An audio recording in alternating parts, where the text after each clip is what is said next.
to a very special edition of the Thursday Checkdown. I'm Greg.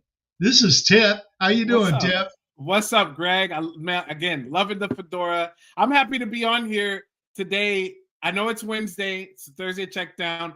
But look, everybody, enjoy your family. Do some nice reflection and thankful moments. Have some thankful moments. And look, we'll be back next Thursday, but we wanted to not at least give you guys something to talk about, as far as what we bring to the table. So we're here, Greg, and I'm excited about it. And we got some really cool guests. It's not like the games aren't being played this weekend, so we have to give you your information. And It's our mission at the Sports Affiliation to give you the best information possible. So we get some great guests, including those that we have tonight. And we have to, we have our pro. We have Bear fan Timmy, Johnny. Pete. Bear fan Pete is with us now, and I just got a phone call from my apartment complex I had to turn off. Anyway, Bear fan Pete, and also special thanks to our good friend Ronnie Evans, who filled in at the last moment for our Joe. That is not right. No. Wait. That's Bradley Cooper, Greg. You got to get it. But I told you. And I don't know why. But no, it's Bradley Cooper, everyone. No, yeah, I'm just kidding. I got Zach Galifianakis locked in the closet. I don't think it's Bradley Cooper because, frankly, he doesn't look anything like the raccoon. He just doesn't look like Rocky, so it can't be Bradley. Anyway, be that as it may, I got to give a special thanks to Ronnie. Now, yes, I love Pete, I really do, but Ronnie turned me on to AI, and one of our segments in this show is courtesy of Ronnie through the owner of the Sports Mind AI. So before we go any further, I want to give Pete a chance. Pete, tell everybody what you're doing, where it's at. Well, I'm on the Sports Affiliation. You could find me at Bear Fan Pete FF or on the Sports Affiliation. Any of these guys can get a hold of me. I'm doing shows with the Monday night guys. It's me, JC, and Will, and we right now we're doing watch parties, and we got once the season ends, we're gonna have a whole lot of mocking to go. A whole lot. You guys talk gambling too. I tune into that show. I don't always come online. I'll usually stop by to say hi, but I'm watching and listening while I'm watching the game. And I can't talk to you guys because my wife and daughter are in the room with me, and I'd have to be really careful about what I say. But Ronnie, now you're an AI genius. I know you're not really our typical Joe. You're usually a pro, but you did take some time off. So I really appreciate you filling in for our Joe. But since you're really a pro, why don't you tell people where they can find you, Mark? Well, yeah, I'm a Joe this week, though. Don't get it twisted if you're watching right now. Like, I haven't done a lot of fantasy research this month. Been dealing with some personal things and focusing on AI stuff. But you can find me on Twitter. It's at Ronnie Evans down right there. I'm in like month 4 of a very slow and delayed release of my website, but Good Guy AI is coming out here soon. And it's going to have open source fantasy football tools, agents, and a lot of guidelines and resources for people within the industry to like tap in, and specifically for you. If you play in this industry and you want to learn how to like automate and build all these crazy things that experts like us use, I want to give that to you for free. So that's my goal. 2025 is all about open sourcing tech and so forth and trying to help the industry out, but also mostly really, truthfully, like give the consumer the ability to like bridge the gap finally and do a little bit of what the experts do. Nice. Yeah. Hey, I noticed somebody in the chat, guys.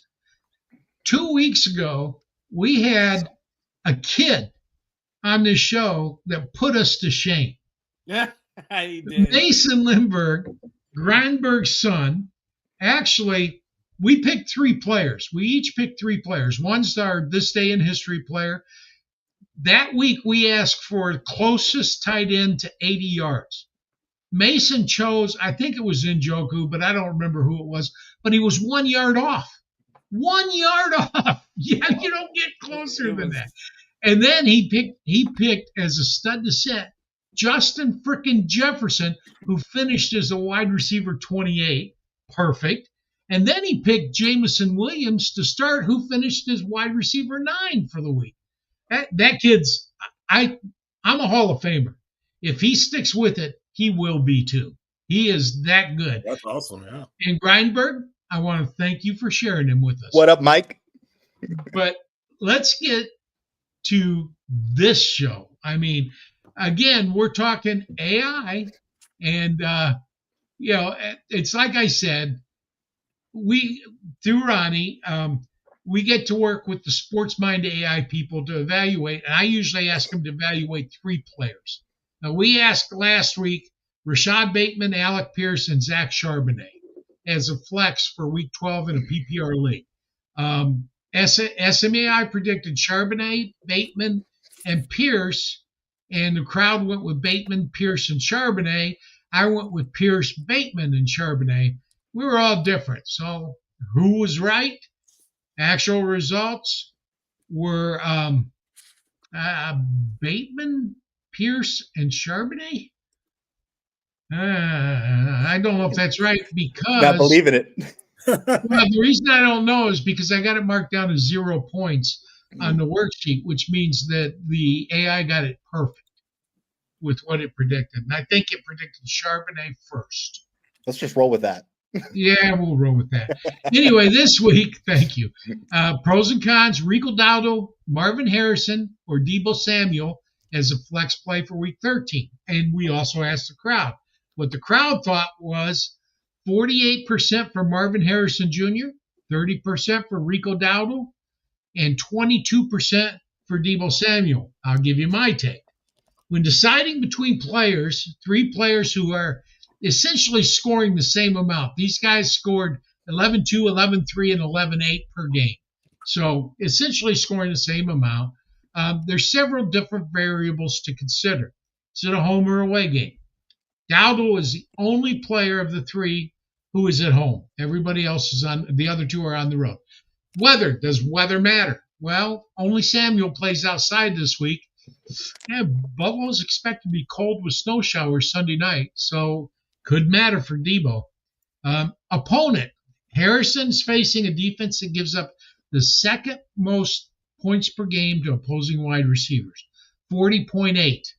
That's the second most in the league. That's pretty friendly defense, I think. Buffalo, conversely, is the 4th rated defense in terms of being stingy to wide receivers, 27.7. Now remember, 40.8 and 27.7 aren't to the wide receiver 1. They're to all the wide receivers in the game. So that gets split up. The Giants are 25th in running back points allowed per game, 25.5. So I'm figuring Harrison and Samuel will get about 60% of the wide receiver points, and Dowdle will probably get about 85% of the running back points. So basically the way I'm ranking it is I'm going with Harrison, Dowdle, and then Samuel. But I want to know, what does Sir Winnington think?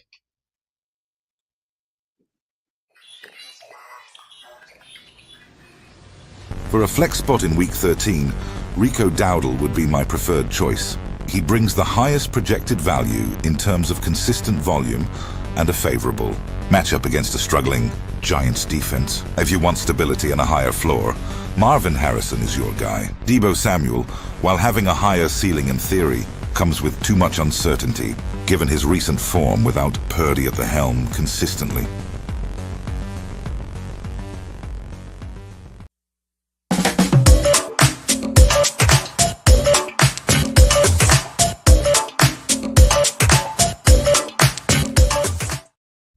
So this day in history, November 27th, 1621, Thanksgiving, which occurs on the 4th Thursday in November, it's based on a colonial pilgrim 1621 harvest meal. The holiday continues to be a day for Americans to gather for a day of feasting, football, and family. I call it my annual day of gluttony, and I love pumpkin pie. But I want to know, which player is starting your Thanksgiving weekend off right tomorrow? Now, I think Ronnie actually chose somebody that's not playing tomorrow, but we're going to allow. What? Isn't New York playing on Sunday? No. Oh, Did I okay, do then that? I'm wrong. No, I don't know if they are. Hold The Giants are playing tomorrow. Oh, are they? Very good then. on. My player is Detroit running back Jahmyr Gibbs.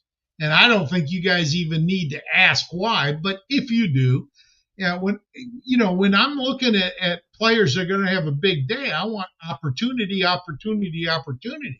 Chicago is actually ranked 20th stingiest defense versus running backs. That means there's only 12 teams giving up more fantasy points to running backs than Chicago. And I don't know if you remember this. They've allowed 19.9 points to Aaron Jones, 23.4 to Josh Jacobs, 8.7 to Ramondre Stevenson, and 14.9 to James Conner.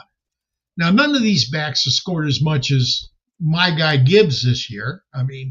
And only Jacobs has matched David Montgomery, who scored less than Gibbs. And Montgomery has scored almost 28 points less than Gibbs. So Montgomery left last week's game with a shoulder injury, and he didn't practice on Monday. So will he play this week or not? I don't know. If he doesn't, that means 25 touches for Gibbs in my estimation. D-Money out, Gibbs will get over 20 touches for sure, and he doesn't really need that many touches to put up big numbers. So I like Gibbs this week. Wait, Greg. I got to ask you something. Hold on, because we got a Bears fan in here and we got a Lions fan in here. I need to see you guys more fighting a little bit more because it's not often. And and Biggs is a Raiders fan. Look, we were gonna come in here fighting and swinging, and I'm still gonna come in here fighting and swinging. But I want to hear from you, Greg, on the situation. It's not going to be a close game, Tipp. And I think Pete knows that.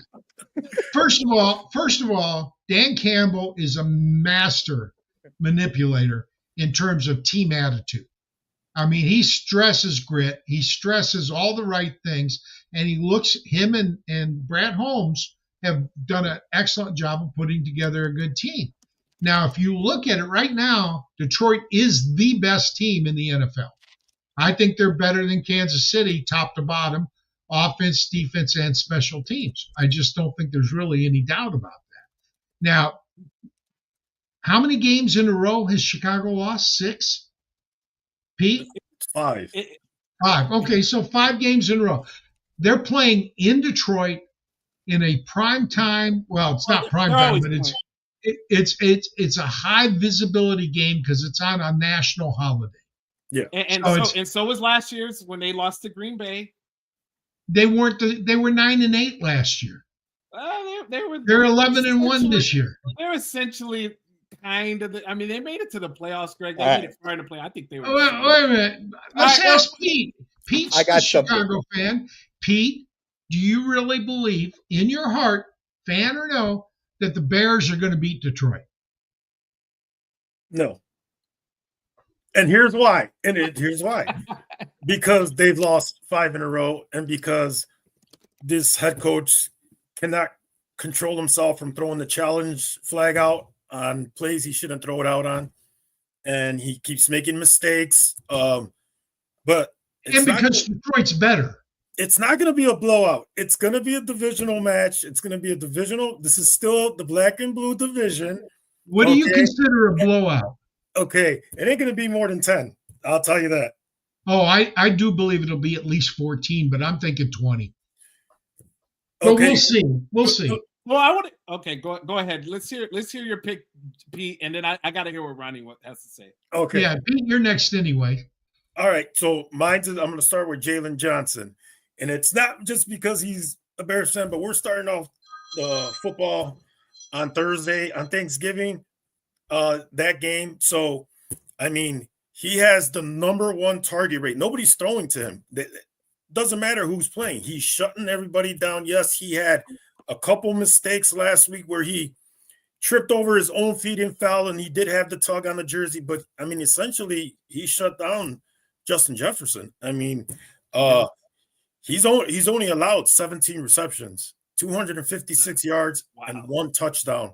Wow. He hasn't missed a game. He's gonna. he's going to shut down. He's going to be all over Amon-Ra. Can Jameson Williams be the guy? Because that's what it's going to have to come down to. Yeah, but let me ask you this. What did Jordan Addison do last week? No, that's what I'm saying. Jordan Addison and Jameson Williams. Jordan Addison's on a much higher level than Jameson Williams. Jameson? Yeah. Ooh. You haven't watched Detroit. Jameson is fast. He's man. good. He's fast, but Jordan Addison's. He puts together great seasons already. He's what is this? His second season. He's doing pretty good. I've never seen anybody shut down Amon-Ra. Anybody. It's gonna happen. Man, It's gonna the running game, but Gibbs is a very, very good back, and it's gonna come down to Gibbs or one of the other wide receivers stepping up. All right, so Ronnie, we got to move on because Tipp delayed us, and we're already a minute over the line. Okay. So Tipp, you give us yours first, then we'll go to Ronnie.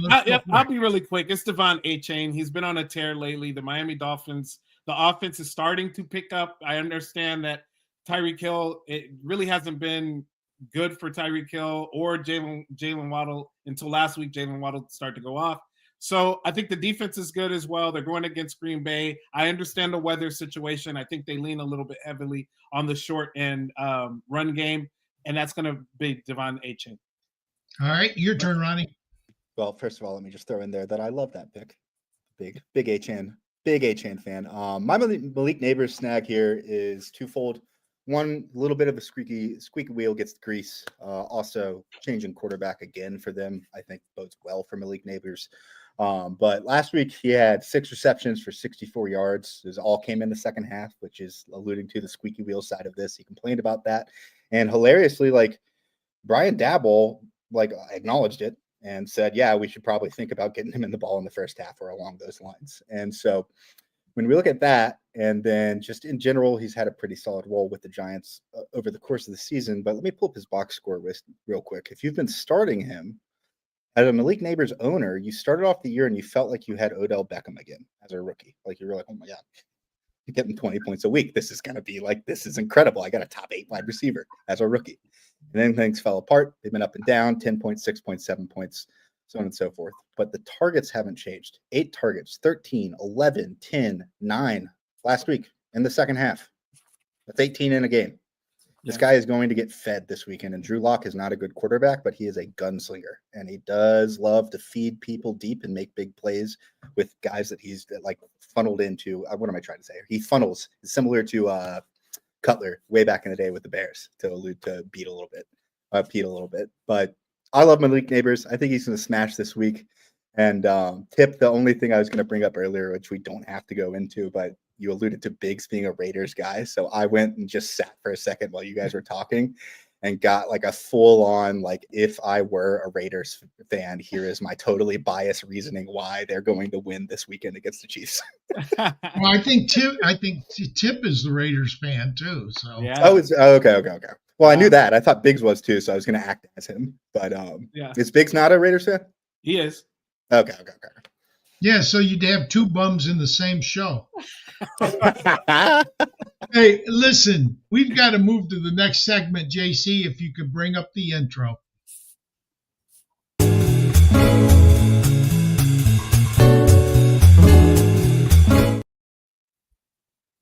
All right, Tipp.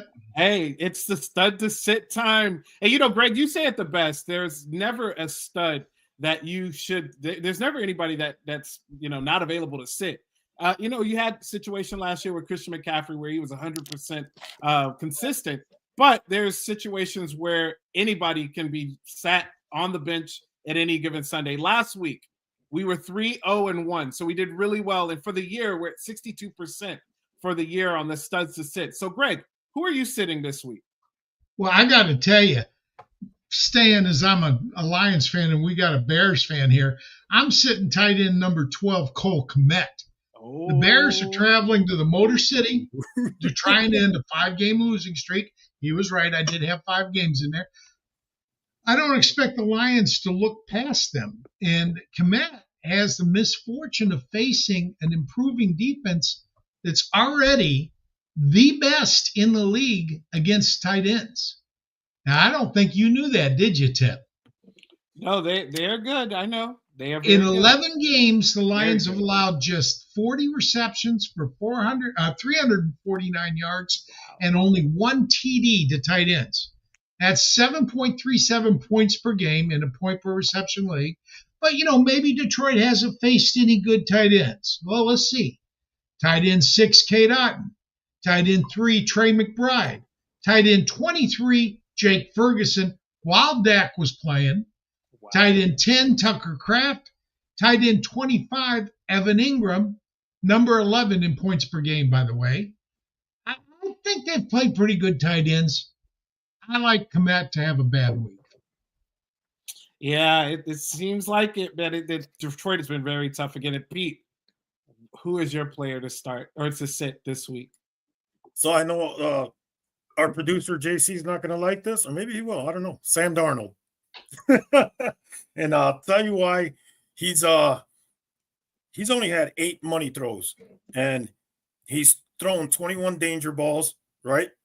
He's playing the Cardinals. The Cardinals have 29 sacks. He's going to rush. He's going to be rushing the ball. They have 8 interceptions. That's the guy. If you want to sit somebody, that's the guy. The Cardinals, even though they had the last 2 weeks, it's been a little rough for them. Their defense is really good.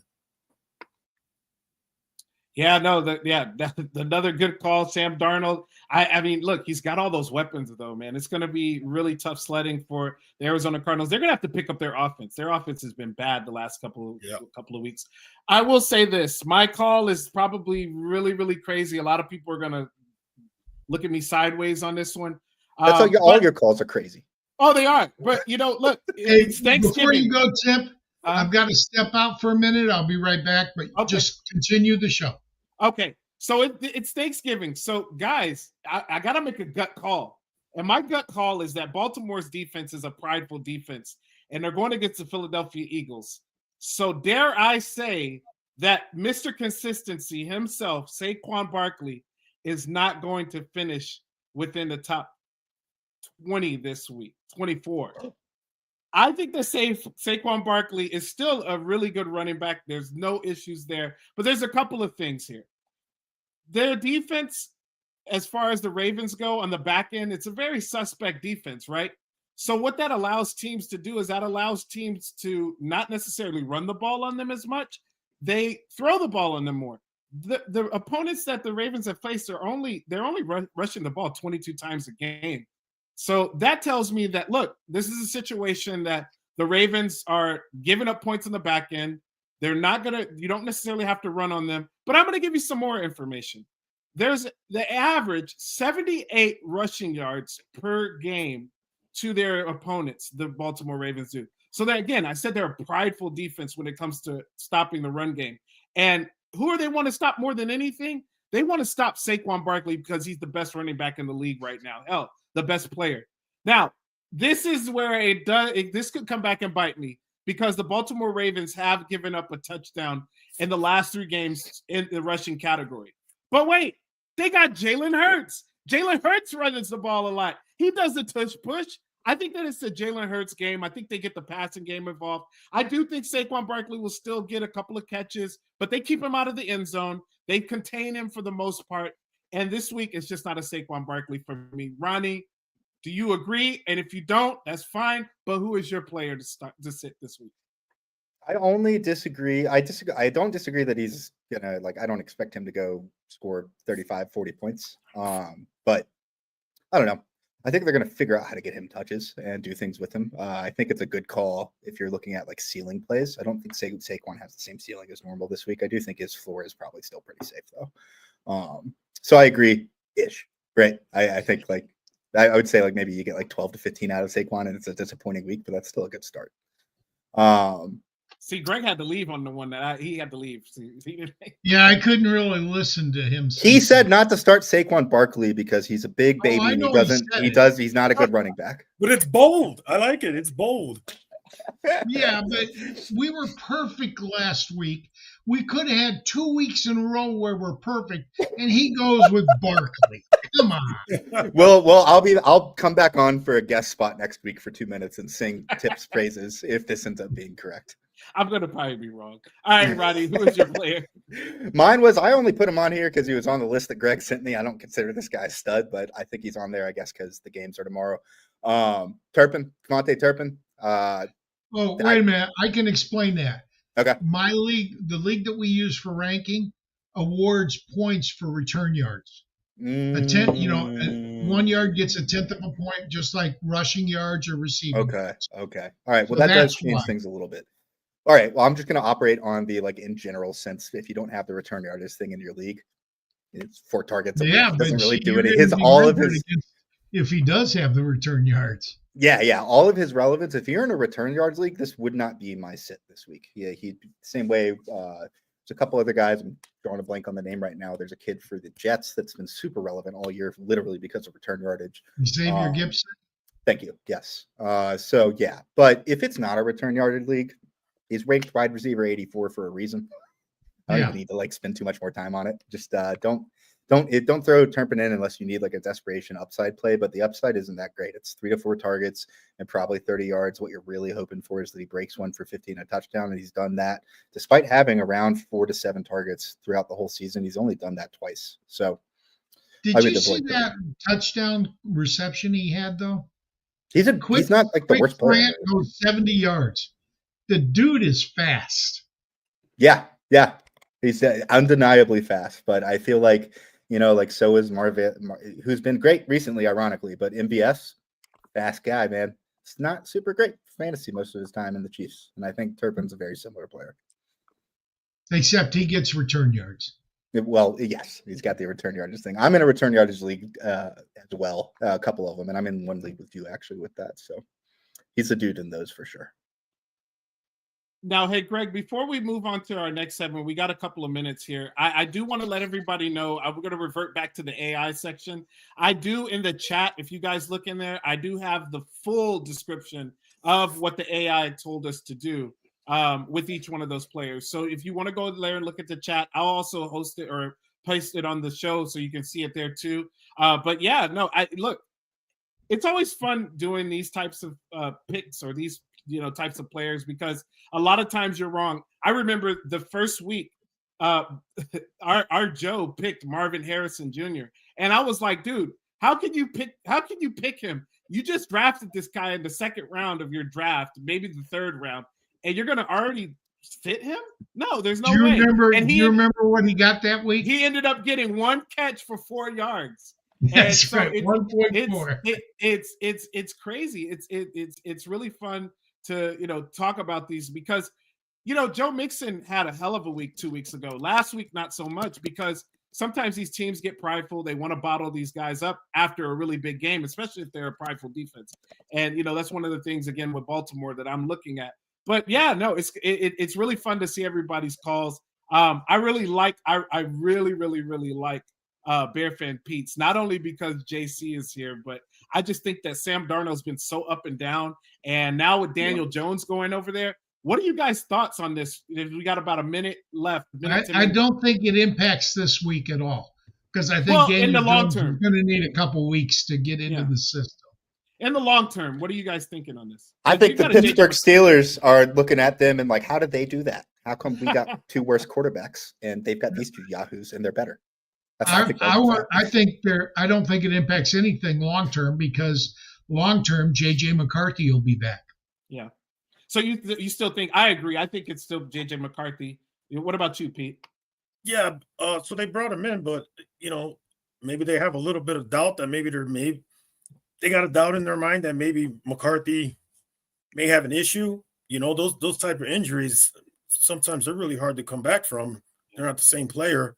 It's going to be even more difficult for McCarthy because he was a rookie and now he's got to start back over. And so, but I don't know. It's just Daniel Jones. I mean, you might as well just wait it and see what happened. I mean, well, no, this is, I mean, I think they're making a backup play. Is like, why not? Like we're Super Bowl contender this year. We don't really have a great backup situation. Let's go ahead and get this guy. We know he's not a guaranteed starter. We've seen that in New York, but has to be like at the top of the list backups wise right now. So let's put him in there. Yeah. And then with the added benefit of next offseason, if they don't retain Darnold and there's some discrepancy around whether JJ McCarthy is going to be able to start or initially, like how his recovery is going, they can pivot to Daniel Jones if they need to. And so I think it just provides a lot of flexibility and gives them insurance for a Super Bowl push.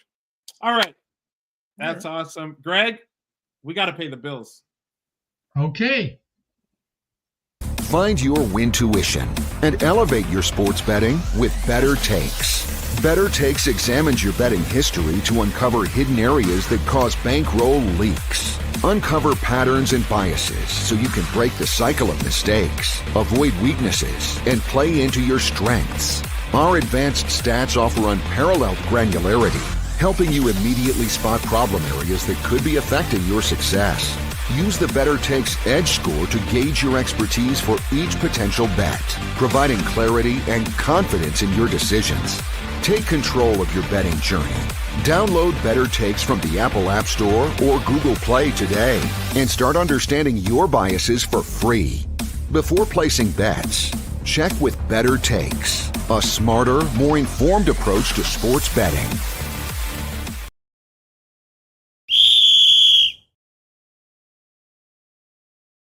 Hey, Tipp, you know that just as important as sitting those studs that don't perform is finding somebody to replace them with.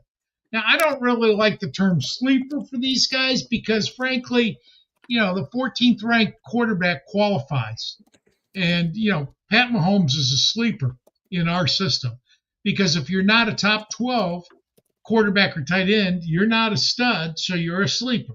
If you're not top 24 running back or wide receiver, same thing. Not a stud, you're a sleeper. So last week we were perfect in our picks. Perfectly terrible. 0-4. That puts us at 18-30 and drops us to 367 for the year. This has turned out to be the hardest thing we do, is to identify sleepers that are going to have that big week. Now, it's not like we're asking a lot. All we're asking is that the player put up numbers that week that make them startable. All right. But again, they have to be outside the top 12 quarterbacks and tight ends, top 24 running backs and wide receivers. Now, for me, I'm screaming, give me Marvin Harrison Jr. And I thought, really, Tipp is going to love this because he loves that kid. It's really, really hard for me to recommend anybody that went to school at the Ohio State. Harrison's like most rookies. He's been quite inconsistent. Well, actually, the way I phrased it, Harrison has been very consistent in his inconsistency. Okay? I blame a lot of that on his quarterback. Kyle Murray has been equally inconsistent, and I would like to see 3 or 4 more targets per game because I don't think they're throwing to Harrison enough, even though he's clearly their best receiver. I mean, it's not even close. One thing Harrison has done extremely well is he scored 6 touchdowns in 5 games. Okay? So if Murray can get the ball in his vicinity, I think Harrison should have a huge day against the Vikings. People don't realize that the Vikings haven't been that great on defense against wide receivers. They've given up second most points to wide receivers of anybody in the league. And weather's not going to be an issue because they're playing inside, okay? If Harrison can get 40% of the points that Minnesota's allowing, he'll score over 14. If he gets 60%, he'll score 24. Both of those levels are startable. Now, with no bye weeks this week, 14's kind of pushing the bottom edge, but it's still startable. What do you think? I just think for me, it's really tough to trust anybody from Arizona right now. Like you said, I saw last week. He's your boy. Yeah, Greg. I like Malik Neighbors more. I've been on here saying You didn't at the beginning of the season. No, I did. I did. No, I didn't. I like Malik Neighbors. I got a bet for Malik Neighbors that's All kind right. of scaring me right now. But anyway, yeah, like I want to see more from this offense. I starting to agree with you. Maybe Kyler Murray is having some issues with his stature. Seeing over he's running away too much and just not looking downfield. I'm kind of nervous about it, but you know what? He always has an opportunity. But I want to hear Pete because of course Pete comes on here and he's talking all Chicago Bears and this and that, and I see Pete. I see another guy on here that plays for the Bears, and I just want to hear from him. Why does he have a feeling that this player is going to be somebody we can start? Look, the last 2 weeks, he's played 2 tough divisional games, right? And I'm talking about Caleb Williams. Oh, okay. Both those games were winnable. 2 mistakes by the head coach that cost that game. By the head coach. The field goals were still a problem, but winnable. This is still a divisional game. He's going to go out there. He's going to play hard. He's getting the ball out of his hand a lot faster with this with Thomas Brown as a new OC. He's putting up yards. Keenan Allen's starting to play a little bit better. So they're playing indoors. They're playing in Detroit. I know Detroit's got a good defense, but Caleb Williams is starting to make some throws, and he's making some really good throws. Last week he scored 2 touchdowns. I mean, how could you not go with this kid? He's starting to develop. It's starting to pan out a little bit there. Yeah. I love the Keenan Allen take as well, man. Keenan Allen pulled his Rocky where it was Rocky, I think it was Rocky 4 or 5, where he was like, I ain't heard no bell. Because everybody's killing Keenan Allen. They're putting him out to the wasteland. Your boy Scott the King said he was done. He was done, and he came out and showed out yesterday. So big ups to Keenan Allen. But for me, it's I'm telling Carlton last week. Joe, our Carlton was our Joe. His name was Carlton. He came on last week. Actually, his name was Joe too. But anyway, Joe Carlton. He talked about Mike Evans last week, and I was really wanting to get on board with him. I just think that he needed a week because he was just coming back fresh from the injury, so he needed about a week to get acclimated. They had a couple of downfield throws to him. They had a couple of red zone throws to him. He did really well in that game against the Giants, but they really didn't need him. This week, they may not really need him, but he did come back from last week. His hamstring injury was set back free. So that right there in of itself is a great sign for him and for him going forward. And look, they play the Carolina Panthers. So that's all that needs to be said. The Carolina Panthers are giving up 2 passing touchdowns per game on the season. Not recently, on the season, they're giving up 2 touchdowns a game. And they're giving up over 30 points a game. And Tampa Bay is one of the higher scoring teams in the league. I feel like this is going to be a really, really high-scoring game from a Tampa Bay standpoint, and Mike Evans is going to be the recipient of that. He's going to get in the end zone this week. Ronnie, who is a player that you are going to start this week or put in since you're the coach? One of the guys that I love this week, old man rookie. He's like Velus Jones, but in Denver. Deshaun Bailey. 7th round pick, 6'5". He's a big boy, and he has been emerging over the last 4 weeks. I'm going to read through a couple of things real quick. And I actually, while you guys were talking, I sat down and worked with AI for a second, and I whipped up some notes on Bailey. The brass tacks for me were basic. He's emerged. His target rate has been increasing. The matchup the matchup this week looks fantastic, but in general, he's a smash for me this week. I think he's going to be probably a top 24 to 36 play at wide receiver, and he's not ranked remotely there. Past 3 games, he's averaged 5.3 targets, 4 receptions, and 58 with receiving yards. Past 2 weeks have been great for him, particularly in week 11, 66 yards, 5 targets. Right now, though, I think that the way that he matches up in the red zone is something that's emerging. His catch radius is ridiculous. Secured his first career touchdown recently against the Chiefs, which was awesome. And on 3rd down situations, he looks to be a chain mover as well. Right now, it's the Sutton show, right? It's Courtland Sutton. He's a monster. it's so cool, actually. Like a side note, it's really nice to see Sutton doing so well after all of his injuries again, and with all the situational problems he's been around in Denver over the last few years. The guy's a stud. But the other guy is Vele. So, like, I love throwing in him this week. Bo Nix is probably going to win Rookie of the Year. He's playing like a top 15 quarterback right now. He's slinging the ball around. You're getting 250 yards a week. Cortland Sutton's not catching all 250 of them. That's it. Yeah, whatever happened to Dulcich? He got caught, right? I think he succumbed to injuries and his play fell off. I haven't looked at the metrics on him, but he was pretty awesome. The way he looked was great. Yeah, fantastic to start off his career, and he's been injured like 5 times, and I think it just caught up to him, unfortunately. Also, Sean Payton's a weirdo, and I don't think he likes the guy anymore. He might have just cut him. well, I agreed with a lot of things you said. I really agreed with what you said about Sean Payton. Like, I gotta say, I gotta pull the non-Bears fans in here because I want to go back to Caleb. You know me, I'm a Lions homer. I'll admit it. But do you really think Caleb is going to have a big day against Detroit, who defensively have been playing almost as well as they have been offensively? Not as well, but almost as well. They've been very good. So we'll start with you, Ronnie, and then we'll go to Tipp. I don't think he's going to have like a smash week, but he has been extending recently. The changes they've made over the last 2 weeks have worked. You think top 12? I could see him sneaking into the back of the top 12 this week.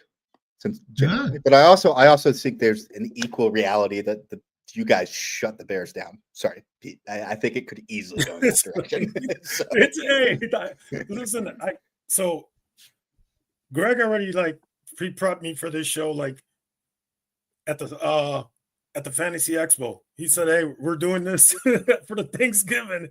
So I was expecting, I didn't think the Bears were going to win more than 9 games. So I was like, man, the Bears were at the beginning of the season slated to win 4 games. Yeah, I think they're going to do better than that because the last 2 games they've lost have been close, 3 points, something like that. So they've lost a lot of close games this year. Well, they're playing extremely well, but they just can't get over the hump. Now, that could be the head coach. It could. I don't think that Caleb has gotten the type of coaching that he needs to grow from the college game to the pro game. I think Jaden Daniels has. I think that's why Jaden Daniels is outperforming Caleb right now. I think Bo Nix, I said coming in that I thought the 2 quarterbacks that were most pro ready out of that rookie class were J.J. McCarthy and Drake May. I thought they were ready to go straight into a pro system. Now, I think J.J. went into the best system for him. He had receivers in place. He had a good structure around him. He just got hurt and didn't play at all.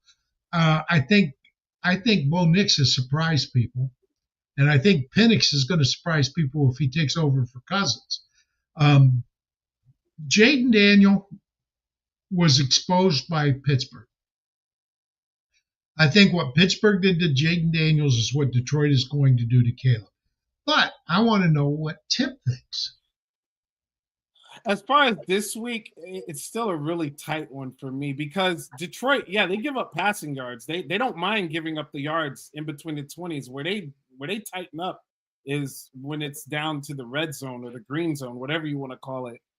That's when they really tighten up their defense.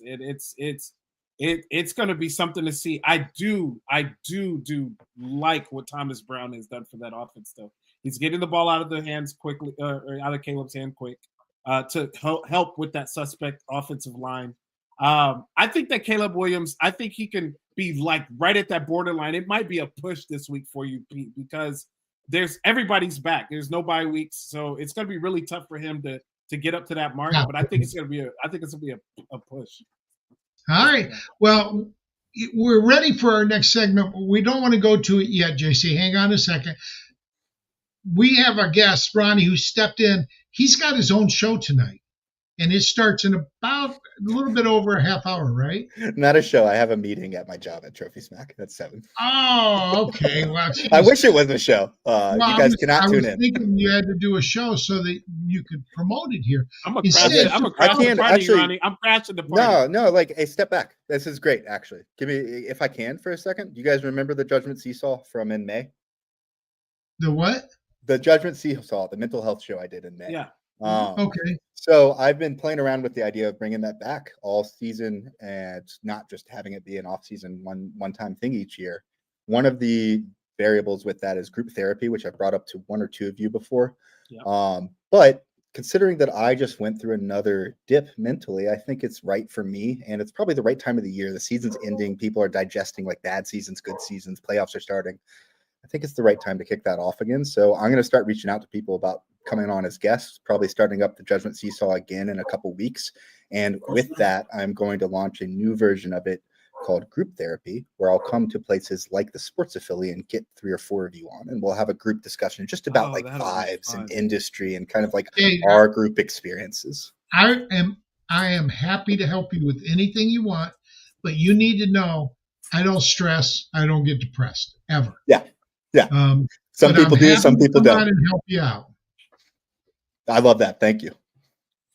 Yeah, that'll be. What about your writings and stuff? Are you writing? You tell us about the Good Guy AI.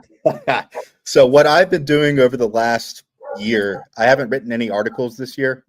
Strictly AI research, exploring new tools, and then building. I've been working on a website for a while. We're open sourcing a large sector of the AI theme right now in the fantasy space, like what you guys just saw with the Sports Mind AI that's right there, giving people that for free so they can plug it into their own systems, but then also working with a couple people on some courses to teach people how to get into AI, and a newsletter that will take everything that happens in the world of AI and apply it back to like fantasy sports, our industry, what's happening. And then also, like, let's say Sports Affiliation launches an app in August next year. You would come and then put that into the newsletter, and I'd go tell everyone about this new app or this new update from someone in the industry that I've kept an eye on. And then behind all of that, like really, it's been a year off for me on fantasy content specifically. It's not like I don't know my stuff, but it's been a year of let's get this brand together, let's get the site off the ground, and make sure that we don't miss this window from 2021 to 2025 where like AI is new.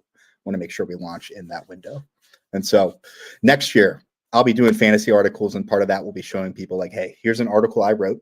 It's literally 8 paragraphs, 2,000 words, takes 5 hours to write a thing like this. It took me an hour because I sat down and I wrote the article myself loosely, and then I worked with AI for 45 minutes to flesh it out like an editor. Here is how to do that. And I want to like show people how to do that sort of thing and empower everybody so that they can tap into the stuff too. And I've got to say, if you guys have any questions about what AI can do, are you working with Connor at all on this? Yeah. Yep. Okay. We're working together on a few things. He and a couple Connor, other people. for those that don't know, the Sports Mind AI CEO is Connor. Love him. One of my best friends.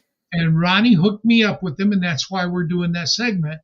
And I'm going to reach out to him next week about getting some kind of discount code, because he had offered 30% off for our show listeners.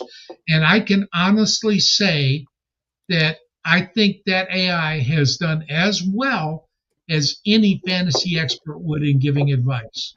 And I think it's an excellent value. Is that your dog? Yep. What's up, Bubba? Hey, you. Hey, I'm doing a podcast.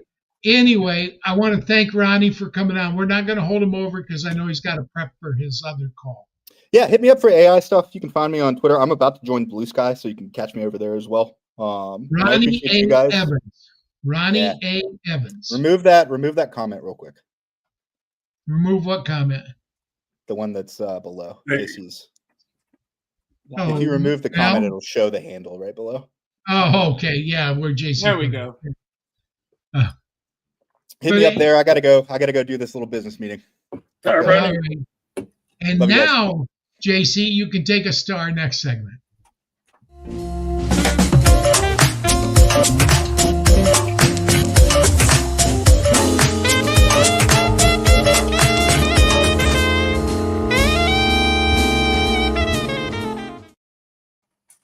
And you know what? It wouldn't be the Thursday checkdown or Wednesday checkdown for today without the mailbag section. And so what we're going to do is we're going to come up with the questions that came up. So look, we're going to answer this first one collectively as a unit. And we talked a little bit about the first player, Jaden Daniels, but Chris has this situation where he has Bo Nix and Jaden Daniels on his team, and he wants to know rest of season. What do you guys think? Bo Nix or Jaden Daniels? Let's let Pete go first. I'm going Bo Nix. Rest of the season, he is just playing lights out. Yeah. And you know, like you said earlier, I mean, Jaden Daniels he has not been playing as great as he was when he first came out, and he was exposed. And the AFC West is a little bit tough, but I mean, yeah, I'm going to go with Bo Nix on this one. I'm a little different than Pete here. I said neither or both. Okay, Daniels is on bye in week 14, so if you go with him, you can't play him on week 14. Yeah. He's got tough matchups in weeks 15 and 16, but Nix is also on bye in week 14, so you should get someone else for that week. And while I want Nix in 15 and 16, give me Daniels this week and in week 17. And if you play in week 18, Daniels has Dallas while Nix has KC. KC might be starting their stars in week 18 because they're already going to be clinched for their playoff. Why would they play their stars the full game? So I probably want Nix against KC in week 18 if you're playing in week 18. But I don't like this rest of season stuff because that doesn't look at the individual matchups each week. What do you think? Well, Tipp? no, I think that it actually. So he has this situation. First of all, I hope it's a dynasty league. It may be a redraft. He didn't specify, but either or, he can actually go matchup based in this situation because Greg alluded to it. They both play on. They're both off on week 14. So he has a situation where he can actually play Bo Nix this week and then play on week 15 because Jaden Daniels is playing against New Orleans Saints, although it is in New Orleans, but that's kind of a homecoming, I guess you could say, for him because he played at LSU. So that's going to be kind of a big deal for him. I think you go with Jaden Daniels, but I wouldn't be mad if you did the matchup-based philosophy for these quarterbacks. I still lean a little bit more towards Jaden Daniels because, Bo Nix can rush as well, and he does have better options as passing. But, man, Jaden Daniels has been so dynamic all year. I just think you still got to run with him. And he's starting to get healthier, too, so I really like both of his options, but he's going to have to play matchup-based in this situation since he has both of them. Have you considered that maybe he's got another quarterback and he wants to choose between one of those two for his second quarterback in a redraft league? He didn't. Yeah, he didn't specify if he had another quarterback. So that's kind of because I asked him. I said, "Give me a little bit more details. Is it a 2 QB league? Is it?" He didn't respond back. So I'm just going to say it's just these two. So it's a 1 QB league. If it's a 2 QB league, of course he's going to play both of them. But hopefully you just figure out who the next person is because if one of these guys get injured, that could be the issue. But I think for this one, it's play the matchups, Chris. I think this is a really good situation you're in. But the next question we're going to go to is for Pete, and this is Alex is getting Tank Dell and Chase Brown, but he has to give up Jamar Chase. This is a full PPR redraft league. Are you doing this trade, Pete? I know Greg's not going to do this trade, but what about you? Gibbs, you mean, right? Yeah. Jamar Gibbs. Okay, all right, because I wrote it down. All right. So, I am not giving up Gibbs. I mean, I don't know who his other wide receiver is, but I'm not giving up Gibbs. Gibbs has 1,100 total yards. He has already 11 touchdowns. Yeah. Tank Dell and Brown together, they only got 9 touchdowns. This is a receiving running back, and he can run the ball. It's just a really great dual threat. I mean, the Lions' offense is just hitting on all cylinders, and Yeah, you don't want to give Gibbs up. Tank Dell's been pretty much a disappointment. Yeah. And, well, Dell's a disappointment when he was the man. Yeah. Early in the year, I think Dell did pretty well. Hey, JC, when he had Nico taking the top coverage and he was the wide receiver 3 because they had Stephon Diggs and Nico, and I think he did okay there. I think as a wide receiver 2, he'll do okay, but that's not the point. The point is, last week, David Montgomery left the game with a shoulder injury. Mm-hmm. And if he did not practice on Monday. I haven't looked at today's practice reports to see if he practiced today. But if he doesn't play, then Gibbs, I said it earlier, Gibbs is going to get 20-plus touches in that game, and he is so dynamic. The thing that Gibbs has that you don't get from the other two, now Chase Brown is quick, don't get me wrong, but he's not Gibbs fast. Okay? Gibbs can score from anywhere on the field, as can Jamison Williams. If he takes Tank Dell, he's got to be saying that Tank Dell is at least his second or third best receiver after the trade to justify going down from Gibbs to Brown. There's no way I do this. And I'll tell you what, if it was David Montgomery for those two, I wouldn't do that either. Because all Montgomery does is score touchdowns. Oh, Chase Brown? He's talking about Chase Brown? Yeah. I don't know. I feel like Chase Brown has been very consistent. When he's been the guy, he's been very, very consistent on that team. He's averaging 16 points a game. Yeah, I don't hate the trade, but Gibbs is the best player in the trade. So if you're looking to downgrade and you're in need of wide receivers, then I don't hate it. But I really don't like going away from Gibbs because he has been extremely consistent.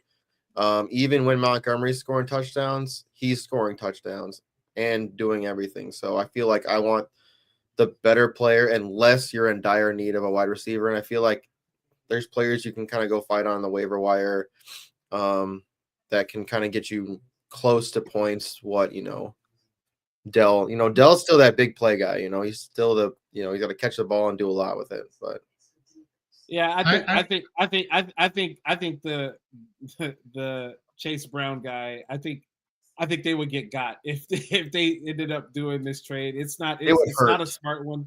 It's almost like I'm going to throw you somebody in Chase Brown who I'm a big fan of, who's actually been pretty consistent before his bye.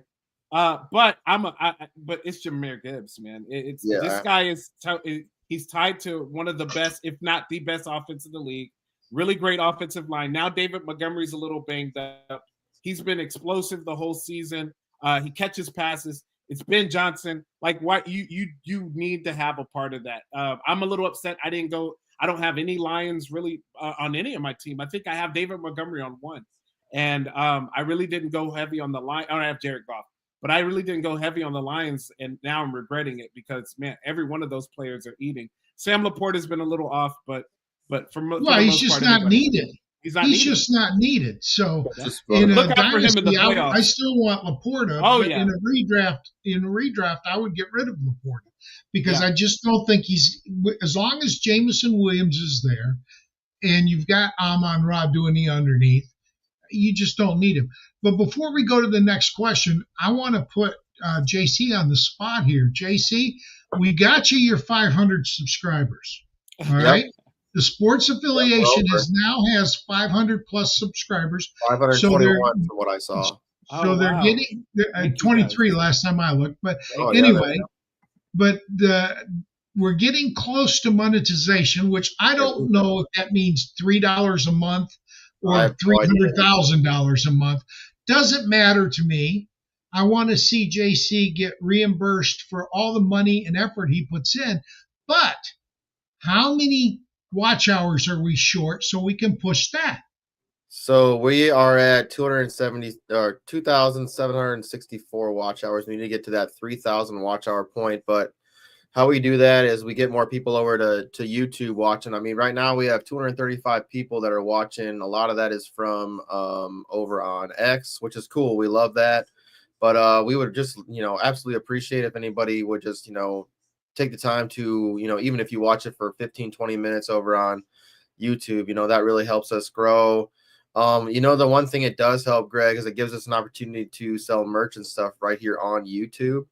So that's another thing too that we will have available. It just gives us another way to monetize too, right? And then everyone starts getting paid.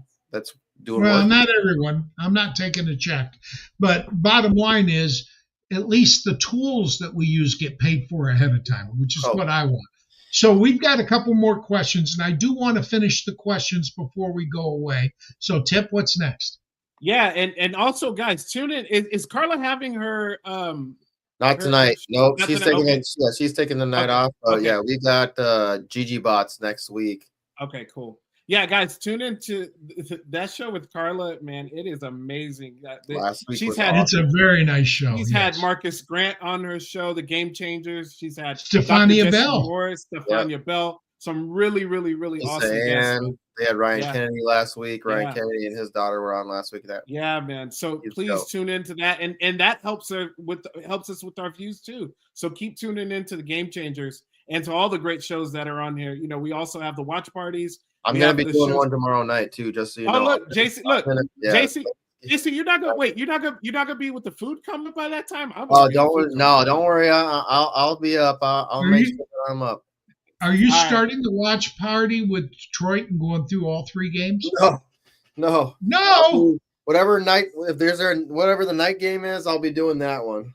Yeah. All right. So that's a good one. Miami versus Green Bay. All right. Question 3. Morgan needs this one player for this week.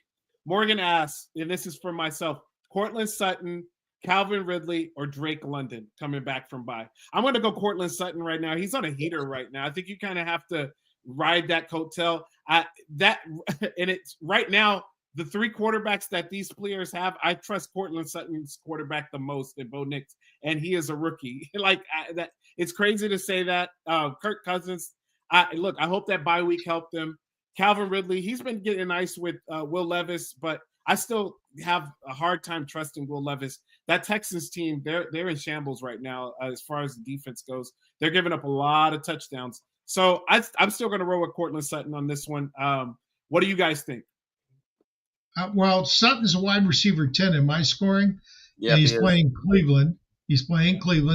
Ridley's wide receiver 27 at Washington. That's outside, by the way. Yep. And London is playing against the Chargers.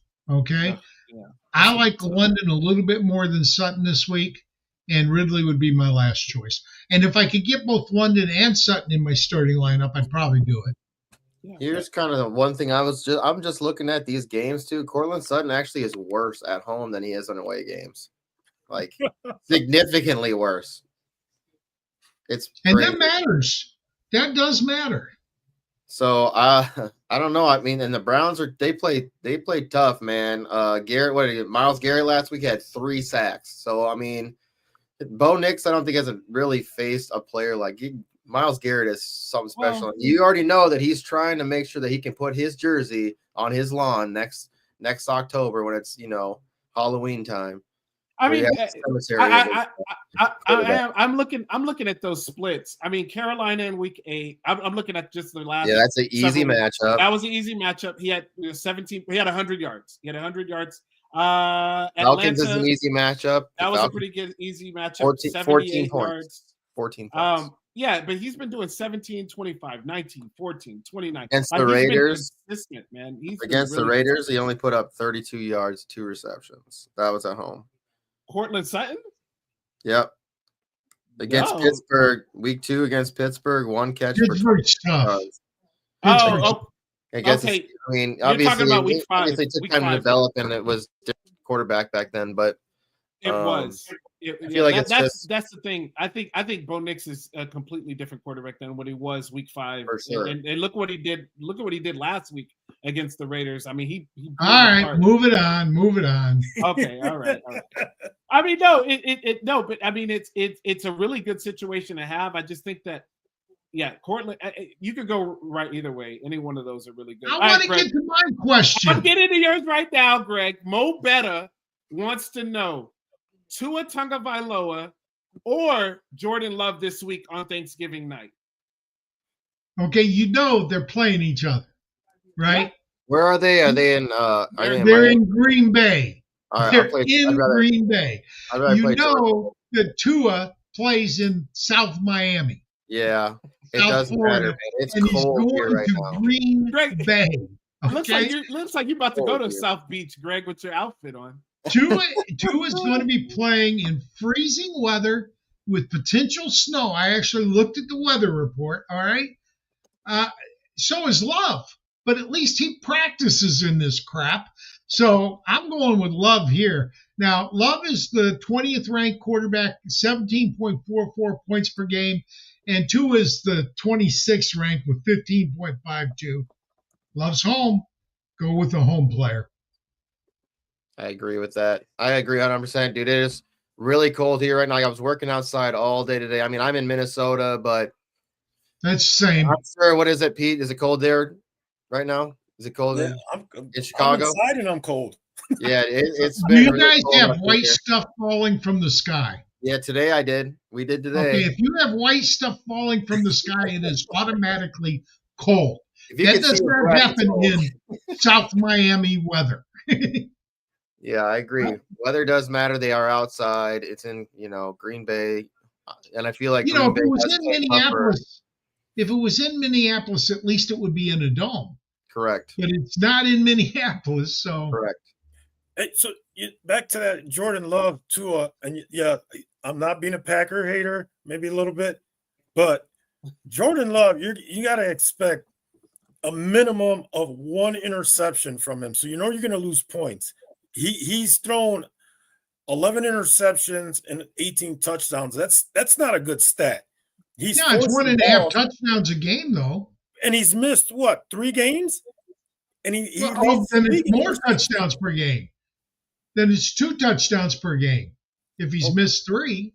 And so he's doing 1 interception a game and 2 touchdowns a game and how many yards? 250 to 300. Yeah. So he's got really good receivers. Both teams have good receivers. Right. The question is, which receivers can perform better in snow? The real question is Josh Jacobs going to be used an excessive amount because it's going to be cold? Well, you could say the same thing about Achane and Wright and Mostert too, because it's going to be cold. They're going to be used an excessive amount as well. But they don't run in the cold. I guess Josh Jacobs. We don't know. Josh Jacobs really hasn't yet either. So he did last week. Look, guys. I understand the narrative with Tua, in the cold weather games. I've seen a different Tua though these last couple of weeks, man. Since he's come back from that whatever clinching situation, concussion, whatever he had. I was kind of nervous about him coming back again, but ultimately it's his decision. He knows himself. The doctors, I'm pretty sure they're well trained to let him know what these could mean long term. And I've seen a different Tua, and it's so much. Last week when I was on the space with Scott King Angle, Greg, you were there. One of the guys came up and was like, "Yo, I got Tua, I got Kyler Murray," and I was like, "Kyler Murray, I'm not playing Tua." Because I just didn't want to believe it, but I've seen a different Tua. I understand the cold situation. I get it. This defense is playing good in Miami too. So could they possibly, like Pete alluded to, can they get some turnovers? I think they can against Jordan Love. Yep. I think that's going to be something that bodes well. Do you think Miami is going to go on the road to Green Bay in cold, definitely cold, and potentially wet, slippery conditions and win? And I see the wind. The wind is at 13 miles an hour slated for tomorrow. That could change, obviously. I think Miami. I think Miami shocks the world. I think they're hungry. I think they want to win. I don't think I think they see an opportunity. If it's wet outside, who's going to throw the interception more? The guy who is prone to throwing a bunch of interceptions, or Tua? I mean, and that's why I thought it was a big division. Who's going to throw more interceptions? The guy who's played in cold weather for a year, or Tua who hasn't? You don't realize how cold your fingers get in that weather. Well, yeah, no, I'm from up I've north. played in that weather, so I know. That I'm ball more worried about Tua comes getting hit out, in the head it's in gonna that come out weather. funnier Yeah. in his hand. I'm telling you, Green Bay is not going to lose that game at home. I don't think so either. Ooh. I'm a Detroit fan. You know, Pete, I want Green Bay to lose. Yeah, take that bet. Okay. Take that lunch bet. But that Take the said, what? Wait, that- what? Take that lunch bet. He said, What? "There's Oh, no what? way Green Bay is going to win Greg's this at gonna home." owe me like 20,000 McDonald's Big Macs. how many do I owe you now? You owe me like 10. How many do you owe me? None. Oh, don't give me that. You were the injured a couple weeks. I think I owe you 2. You were the injured a couple weeks. I know that. No, I was. That's good stuff. Oh man. Those that Okay. don't know, on our Thursday Q&A show, we have a segment called Idjit of the Week where we go and we choose different things to bet on. It's friendly bets. We don't gamble money, but our bet is for Big Macs. And I still want my lobster dinner because that 10. I told you I'm not buying you. 14 I'll Big buy Macs can you a equal a lobster lobster dinner, dinner. Greg. I will buy you a lobster dinner if you visit me in the Philippines. I will buy you a lobster dinner there. Greg, what you should do is you should buy all the Big Macs at the same time and stack them all together and then give it to them. So No, I'm not going to waste it. And you can mix them now because you got chicken Big Macs now. I should go to Oh my McDonald's and commission them to make these little $1 Big Macs, little tiny things, and give them those. My God. just need And some look, of that guys, granddaddy. Look, all the great shows that we have on, but we're gonna give everybody. We got one more question. Get that question. We got one more question, but I just want to say we're gonna give everybody back their time because everybody. Look, I'm so thankful for everybody on this screen, all of you guys watching, and all of the people that have helped out. Like, we got to get some time to reflect, and that's what we're gonna do tomorrow. So no Q&A show, but you ask me questions. I'll hit up a post. I'll say, look, ask me a question. I'm pretty sure Greg will chime in as well. Our DMs at Sports Affiliation, they'll be open. If you have any questions for us, please hit us up, man. We still will answer those questions. We're just not going to have a show. All right. The last question. We're going to give this one to you, JC. Micah wants to know, I was given a 5th round pick for a 2020 for a 5th round pick in 2025 for Travis Kelce in my dynasty league. What do you think? My second tight end is Chickasam Nkonkwo. Hell, Fifth round pick. Yeah. I mean, Kelsey's still producing. I mean, at least a third. I mean, I'd say a third I'd be okay with. Like a second. Third? Great with. I mean, some people, I mean, honestly, if you've been playing this year with tight ends, it's really been a year where you could just kind of find somebody and fill right in. Because I had Evan Engram. I went with him early. And I'll tell you right now, I've played him less than I've played other tight ends on my team this year. It's crazy. So to me, a 5th is ridiculous. I think that's a terrible trade. If it's an early 3rd, I'm okay with that. You're not getting a 1st round for him, sadly. Then I'll keep him. I would drop Chig and pick up Noah Gray in a dynasty league. I agree with that. Noah Gray. And I would have Noah and Travis as my tight ends the rest of the year. I agree. They've already had their bye week. Noah Gray is going to replace Travis when he retires. And he's already doing really well. Noah Gray is also very talented. I'd play him this week. Well, he scored 2 touchdowns either last week or the week before. Both weeks, back-to-back weeks with 2 touchdowns. Okay. So now that's consistent. Well, and I like Noah Gray, but I'm not giving Kelce up, the best tight end in the history of the game. And that includes Gronkowski and all the other ones that I really like. Yeah. Best tight end in the history of the game doesn't leave my roster for less than a 1st round pick, period. Yeah, if it's tight end premium, especially, I wouldn't do a 3rd even. You know, I like even Greg's regular idea. tight end. I just wouldn't do it. Maybe if somebody out there has Noah Gray, maybe go give them a 5th or a 4th, you know, and get him, and then you have basically solidified that tight end room. And then when Kelsey's done, you know, basically you got Noah, new guy just rising up to be there, and Noah's even been efficient enough to be startable if needed. But yeah, I actually had Noah in my lineup in one of my leagues. because we had a deep bench, so I went and got him early. Yeah. Yep, I love that call, Greg. Yeah, that is a good call. That Noah Gray has looked really good, man. He's fast. Man. He's a pretty quick guy. He looks small. He's smaller than Travis Kelce, right? Yeah, he's the same. He is a little smaller. Player. He's the same player as Kelce. Look at the routes he runs. Yep. Look at how he runs those routes. Don't just look at the stats. Watch the tape and look at how these guys play. Kelce is not a speed demon that runs fast to get open. He knows where to go in a zone and set down. And so does Noah Gray, because he's been learning from the master. Yeah, it's cool to watch. It's cool to watch. And all right. Oh, go ahead.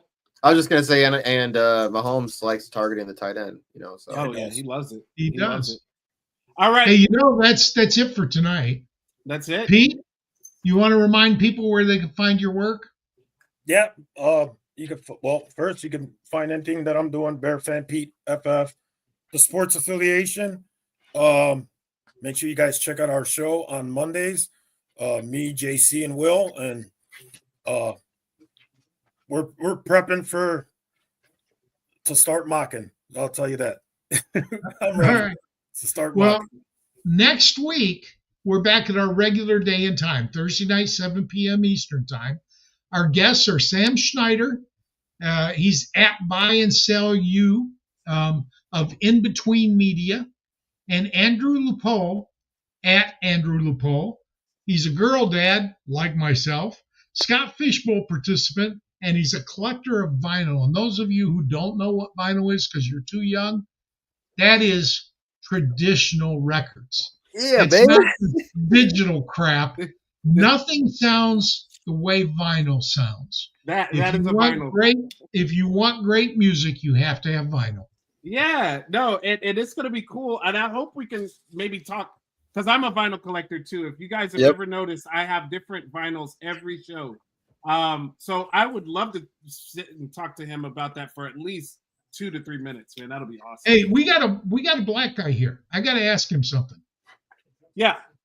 And I know you and I have talked about you and I have talked about this before, and I know it's not your era, it's your dad's. Now, everybody loves the Temptations. Oh, yeah. But I got to ask you, who's better, the Shy-Lights or the Stylistics? Stylistics. Yeah, Stylistics. That Philly I don't soul, know. The man. Shy-Lights. Now, are the Shy-Lights from Chicago, Pete? I think so. I don't know if they're from Chicago, but the Shy-Lights have a few good songs, but the Stylistics by far, yeah. Yeah. Okay. Well, would you take the? Would you say that the Chicago. Stylistics can at least contend with the Temptations? I don't think anybody can, other than the Beatles and the Stones. I don't think anybody can surpass the Temptations. They're really that good. Oh yeah, I don't. That's a tough one because I'm a big Stylistic fan because my dad was a huge Stylistic. My dad he loved music too. White boy knowing the Stylistics and the yeah, and look at you. I'm very impressed, especially with the Blue Eyes. I mean the Philly Soul and yeah, Shy-Lights are Blue from Eyes Chicago. Soul.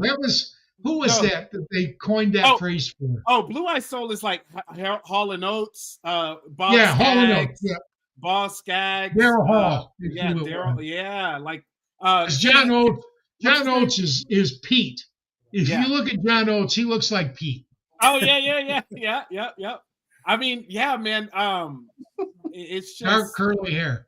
Yeah, that's another genre that I really enjoy. You know, the I never really cared for Hall and Oates as much as I did the Oh my God, I love Hall and Oates. I love the Shy-Lights. See, I don't like rap at all. Okay, I don't like hip hop.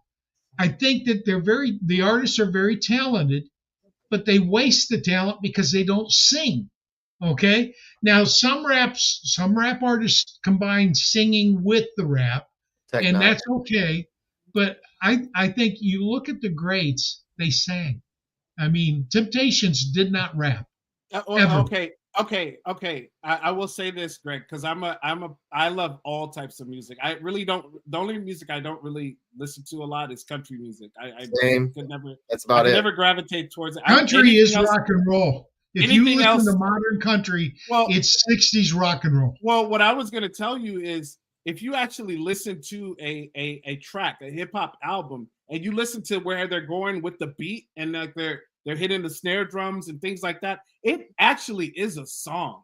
Like it's No, sometimes I'm not it's saying melody. it's not. Oh no! It's like it poetry. can be melody. It can be a melody, like the way. Now, yes, they're not using falsettos. They're not using high range voices, things like They're that. not doing but runs. They're not doing that type of stuff. But if you listen to their cadences and how they go to the beat and things like that, especially guys like Kendrick Lamar. I mean, I can go back and talk about bring out other some old highlights. Lil Wayne. Little Wayne. I mean, I could talk about MF Doom.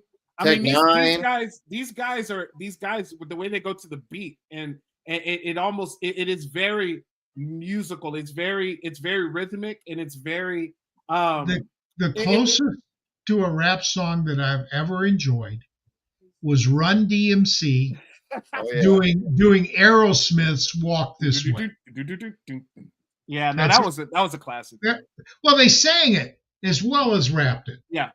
Okay. And that's what I'm saying. Like rappers, you do have those rappers that are singing rappers like Drake and stuff like that, but they have the talent to sing. Yes. But they can hold a tune. I mean, the ones that I really liked was Bone Thugs and Harmony back in the day. I know you guys know about that because they use the rap and then they use harmony, like actual right. They use actual It would be melodies, harmony. Yeah, it was crazy, man. Tell me, it's crazy how they did it. And I'm watching I think you would like. too, I think you would like. Greg, I think you would like Bone Thugs and Harmony. I bet you. Well, send me a link to one of their songs and I'll give it a listen. I sure will. That one right there. Yeah. All right. Happy Thanksgiving, everybody. Crossroads. You're right. Yeah. All right. So at this point, it's up to JC, who is serving as our producer tonight, to take us home. Happy Thanksgiving, everyone. We appreciate everyone hanging out with us tonight. Be safe tomorrow. Enjoy your family time. If not with your family, come hang out with me tomorrow night. I'm going to have the game on. We'll just hang out and chat, and we'll watch a fun game. So, yeah, enjoy your time tomorrow, and we love you all. I'm with you, Mel. I'm with you. All right, we're out of here. Later, y'all.